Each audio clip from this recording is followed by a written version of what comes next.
작년 같은 경우는 이제 예상 문제집에 거의 90% 이상이 다 적중이 돼 있기 때문에 단기 합격생들의 공통점은 지금부터 하루에 이상 공부했어요. 팩스가 잘하는 교수님들 어렵게 또 모이셨는데 7, 8월 달 공부 이거 지금 어떻게 해야 될지 단원별 출제 예상 문제집이 시작되잖아요. 자, 우리가 앞서서 기출 문제를 했고 그다음에 단원별 출제 예상 문제집을 합니다. 출제 예상 문제집과 기출 문제집 간에는 어떤 차이가 있을까요? 우리 기출 문제는 편의점이라고 생각하신다면 예상 문제는 백화점입니다. 기출 문제는 진짜 필수적인 거, 우리 시험에 나왔던 것들 베이스로 우리가 꼭 알아야 되는 것들만 모아놨다면 예상 문제집은 우리 선생님들이 중요하다고 강조하는 내용들이 있죠. 그거까지 포함해갖고 여러분들이 꼭 거쳐야 되는 문제집이다 이렇게 생각하시면 돼요. 또 세법 같으면 이 기출 문제는 최근에 개정된 내용들이 아직 출제가 안 된 게 있어요. 출제 예상 문제집에는 최근에 개정된 내용을 반영할 수 있거든요. 그래서 그런 또 차이점도 있습니다. 우리 세법이나 공법은 개정된 사항들이 꽤 있는데 기출 문제는 다룰 수가 없어요. 개정되기 전의 내용들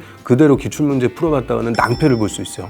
공법하고 세법은 꼭 기출 문제를 개정된 걸로 반영해서 제대로 공부하셔야 돼요. 그게 예상 문제집이다 이렇게 생각하시면 돼요. 공시법은 재미있는 게 등기 예규가 작년 12월부터 해가지고 1월까지 싹 다 바뀌었어요. 아마 예상 문제집에 올해 이제 새롭게 문제 좀 많이 집어넣었습니다. 지금. 민법 같은 경우는 기출 문제를 책을 이렇게 집필할 때 최근 한 7, 8년도 거만 기출 문제에 넣었거든요. 그러다 보니까 한 15년 전 거, 20년 전 거는 빠져 있어요. 근데 민법하고 개론은 기본 원리나 맥락이 같기 때문에 15년 전 것도 계속 가져와요. 그러니까 지금 7, 8년 전 거만 보면 전체 분량이 한 30%만 보게 되는 거거든요. 그러니까 나머지 70%가 빠져 있어요. 기출 문제집은. 그걸 반영한 것이 예상 문제집이고 거기다가 간평사나 주택관리사 기출 문제까지도 반영한 것이 예상 문제집이에요. 중개사법은 기출 문제 반영률이 70%가 넘어요. 작년 시험에서는 83% 정도가 반영이 됐거든요. 그럼 나머지 20%는 안 나온다는 얘기거든요. 그런 나머지 내용들이 전부 다 예상 문제집에 들어가 있고요. 작년 같은 경우는 이제 예상 문제집에 거의 90% 이상이 다 적중이 돼 있기 때문에 꼭 하셔야 될 과정으로 추천드립니다. 질문 게시판에 항상 물어보시는 게 기출문제집, 예상문제집 뭘 풀어봐야 되냐고 항상 물어보시거든요.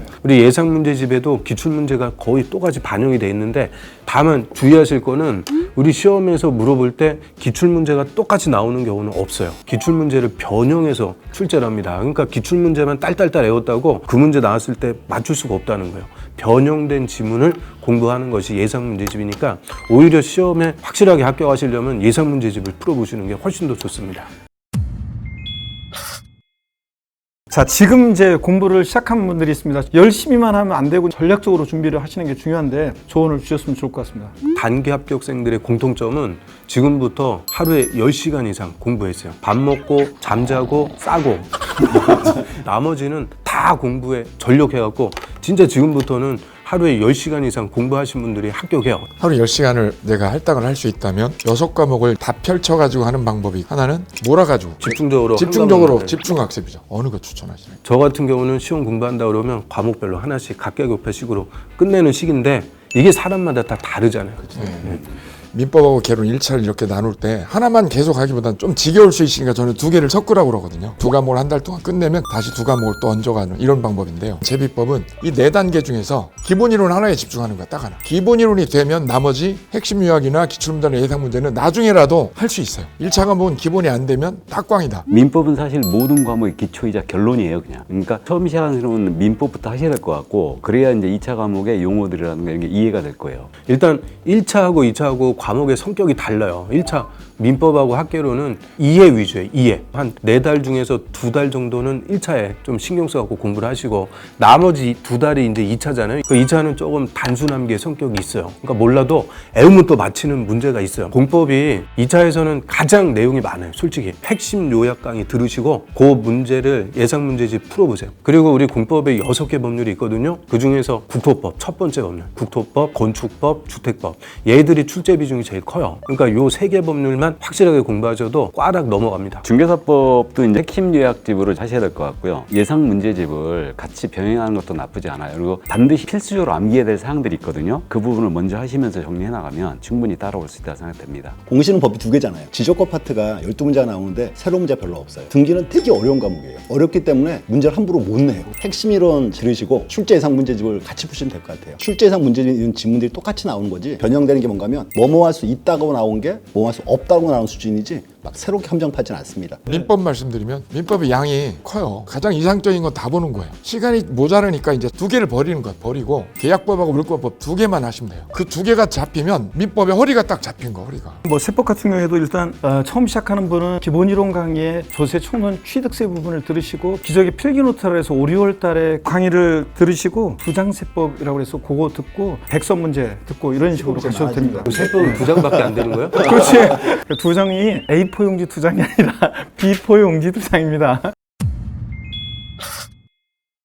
지금 이제 7, 8월 달에 모의고사 이제 봤는데 민법 같은 경우는 어느 정도 되면 민법에만 집중해야지 뭐 이런 게 있잖아요. 그걸 좀 먼저 얘기해 주시면 좀 좋을 것 같습니다. 상황에 따라 좀 개별적으로 분석을 좀 하면 좋을 것 같아요. 가령 내가 기본 이론도 핵심 요약도 기출 문제도 딱 한 번 본 거죠.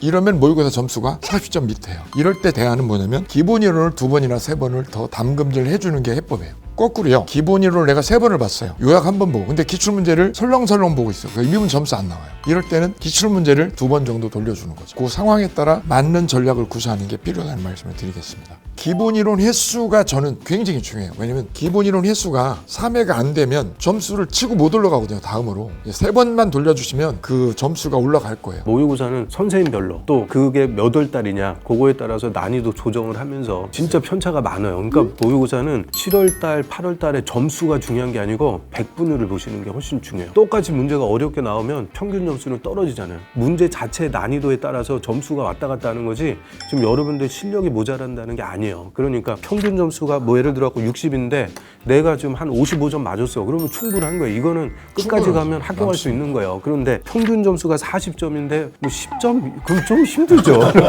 그러니까 지금 모의고사 점수에 일희일비할 거 아니고 백분율을 보고 거기 내가 평균에 어느 정도 근사치로 가고 있다. 그럼 끝까지 가시면 돼요. 그러면 충분히 합격합니다. 수험생들, 학습자 입장에서 바라볼 때 최종적으로 스탠바이가 된 거는 언제쯤이 된 걸까요? 중개법 같은 경우는 어느 날 갑자기 지문들이 보이기 시작해요. 빨리 오신 분이 9월 달 정도에 오고 늦게 오신 분은 시험 전날 와요.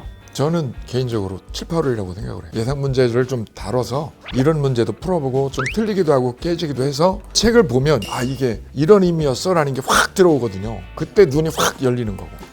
중개법 같은 경우 7, 8월 달 이제 가장 혼선을 많이 빚거든요. 수험생들이 암기를 했는데 문제는 안 풀리는 거예요. 암기가 완벽하게 안 된 거죠, 아직. 점수에 연연하지 말라는 얘기가 모의고사에서 80점 이상 득점을 하고 싶어 해. 근데 모의고사에서 중개법 80점 받아버리면 잘못하면 시험장 가서 100점 맞아요. 그럴 필요 없잖아요, 이게.